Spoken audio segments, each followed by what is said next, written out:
सुंदर अशा जगात राहतो. तुमच्या अवतीभोवती असणाऱ्या अद्भुत गोष्टींकडे पहा.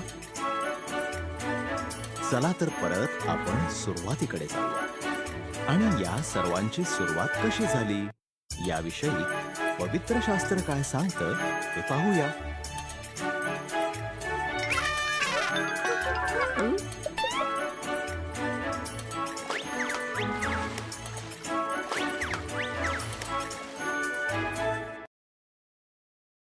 प्रारंभी देवाने आकाश आणि पृथ्वी ही बनवली.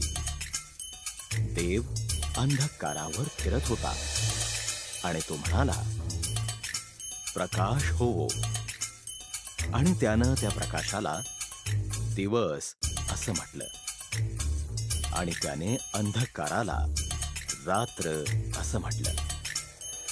पहिला दिवस पूर्ण झाला.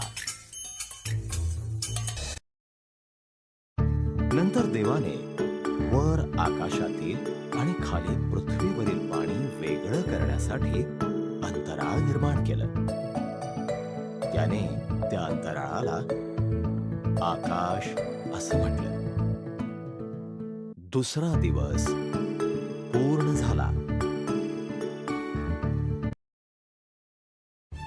देवाने ते पाणी एका ठिकाणी एकत्र केलं आणि कोरडी भूमी दिसू लागली. देवाने त्या भूमीला जमीन असं म्हटलं आणि जलाशयाला समुद्र असं नाव दिलं. आणि मग त्यानं वनस्पती म्हणजे गवत, धान्य आणि वृक्ष हे निर्माण केले. तिसरा दिवस पूर्ण झाला.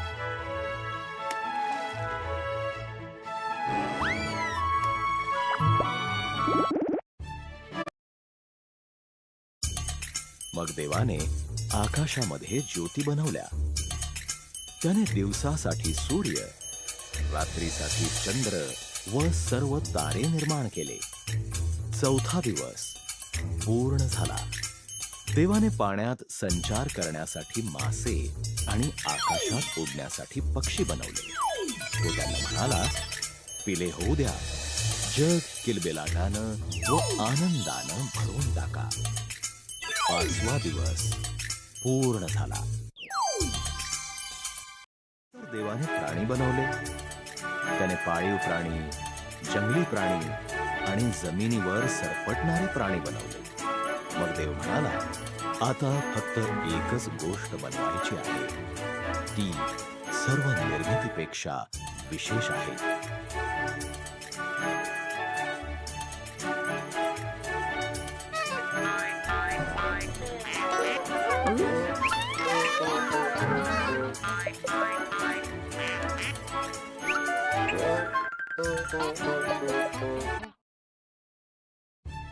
म्हणून देवाने स्वतःच्या प्रतिरूपात स्त्री व पुरुष बनवले.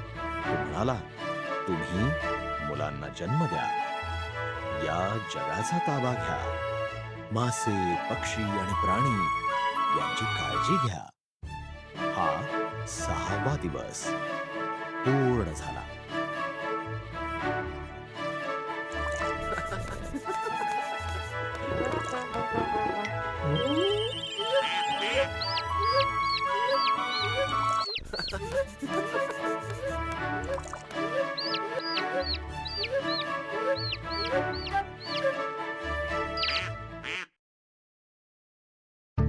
नंतर देवाने स्वतः बनवलेल्या सर्व गोष्टींकडे पाहिले.